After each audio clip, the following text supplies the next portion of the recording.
guys, and welcome to my DIY channel. My name is Annalie, and today's video is part of another playlist because we all know how much I love the playlist.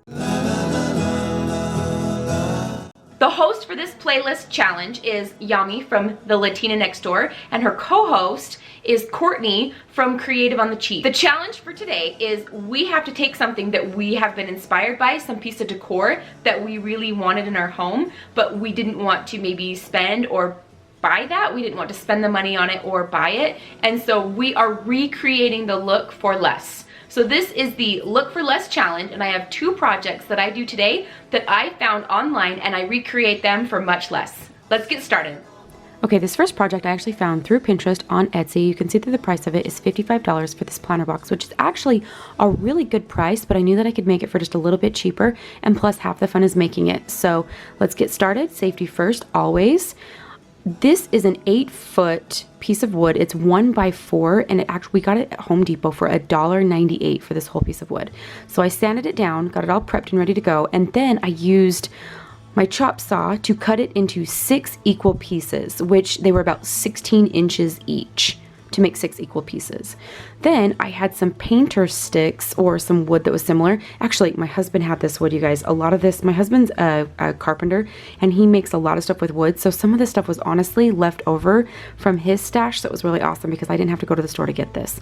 So we used this painter stick, as you can see here, and we used 2 pieces to staple 4 of these pieces together. So I've cut, like I said, 6 pieces total, and we used 4 and stapled them together right there. My husband is amazing to help me with this stuff, you guys. I do most of it by myself, but he teaches me, and he makes sure that my things are square and that everything is cut really well, and he's always just willing to teach me and help me to do this. So he is wonderful. So then I take a bottom piece, and you can see that I stapled that to the very bottom. So see how we turn that over. That's for the base of the planter box, and then we take that 6th piece of wood, and you can see that I put that right on there to make the front of the bottom of the planter box right there. And we are just stapling these together. We did use some longer staples in these areas where we want the wood where it's a little bit thicker and we need it to go down, but on the back where it was a little bit thinner, we just used some different length staples. My husband has everything.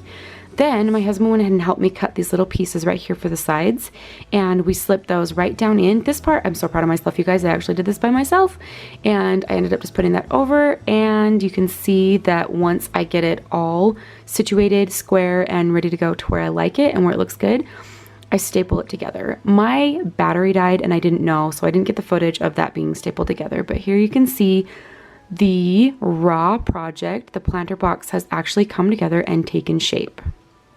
Here's the back side so that you guys can see how it's held together.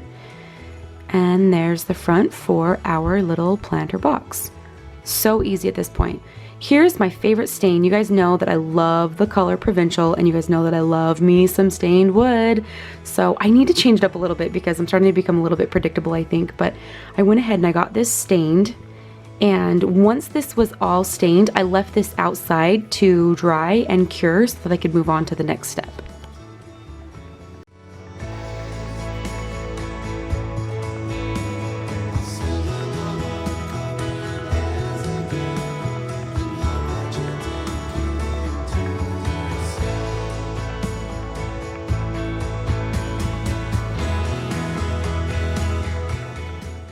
Once that was stained and ready to go and dry, I went ahead and I used my cutting machine. You guys, I love my cutting machine. I rely on it so much, and I just think that it does such a great job for these projects, and I really want the projects to look nice, and I think the cutting machine helps me with that.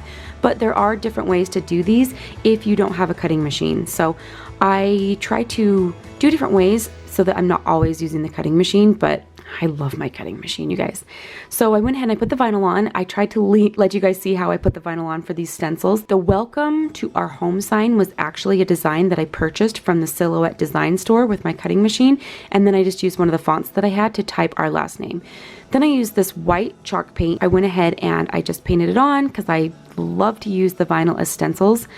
Peeled that off, and it is looking so good at this point, you guys. I'm so happy with it. In the picture, I know you can see that there were numbers on the house, so the planter box originally was to show the house number, but I already have the numbers on the side of my house really, really big, so instead I just did a welcome sign because it is going right outside my front door. And then, of course, our last name.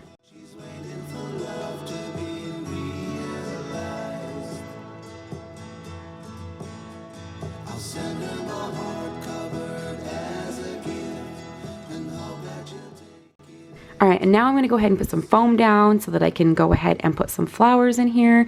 So once I have all of the foam glued down, I went ahead and I took some floral moss and I glued that to the top so that I could hide that floral foam and just make it a little bit more natural and complete looking. Once that was glued down and ready to go, I took some of the floral from the Dollar Tree, and the best part about this, you guys, is all of this was in my stash. I did not go to the store for any of this. The wood was in my husband's stash, and then everything else was stuff that I had. So the floral I already had from the Dollar Tree. If you guys remember, I told you guys that I purchased pretty much the entire Dollar Tree, and that included a lot of floral because I feel like floral just is so beautiful and it makes everything look so nice. So I did have a lot of the floral, and I went ahead and I just trimmed it down, and I'm kind of adding just whatever I think looks good. There's a whole bunch of different types in here, and so there's some lavender, there's some hydrangea, there's some stuff that I don't even remember what it is, but I went ahead and I just made this look kind of springy because of course it's spring right now, and I love that I can pull all of this floral out and change it for the seasons. So I can put some bright pinks and yellows in this for summer, and then for fall I can put some fall colors in it, so I can change this to match year round.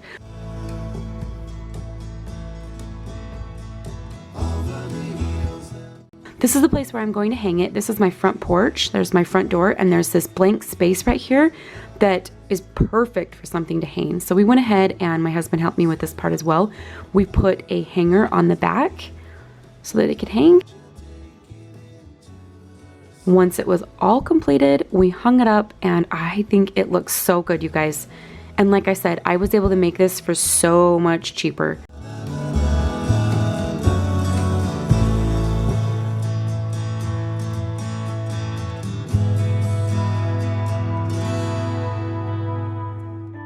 And here you go. Here's the comparison.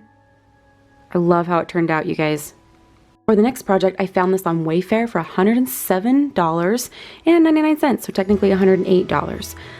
This is another thing that I already had everything in my stash for. So it's just going to be a tiny bit different because I am using what's in my stash. I already had that vase.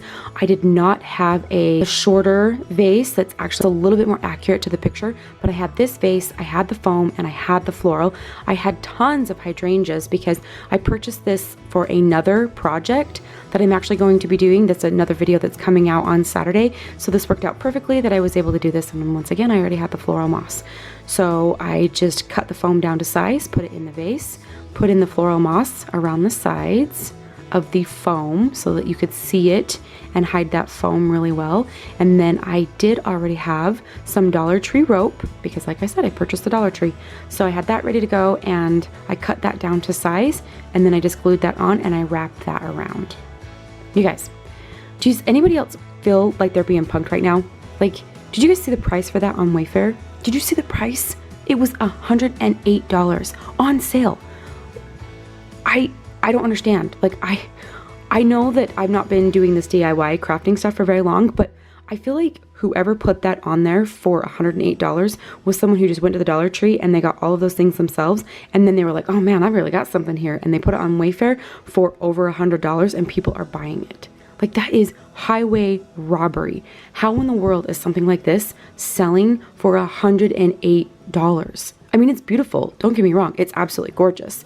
But I don't get it. I don't get it, you guys. I was able to make this dupe for $9 and I already had everything on hand. Like, this is from my stash, and I don't understand. Somebody please tell me why something like this is at over $100. Like, maybe I'm in the wrong business. Now I went ahead and I just took the hydrangeas and I just started pushing them down into that foam just to make that floral arrangement.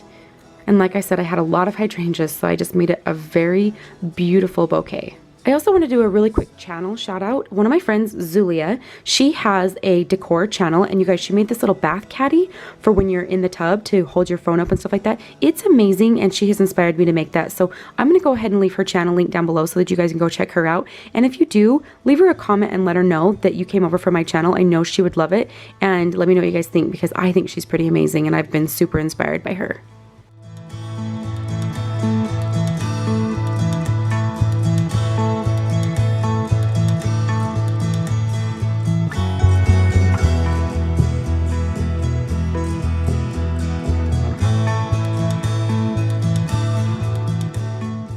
is so pretty.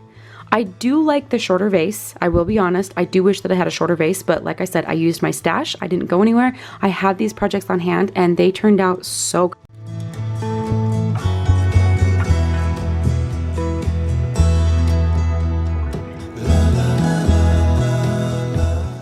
And here is the comparison. Again, you guys, my mind is blown.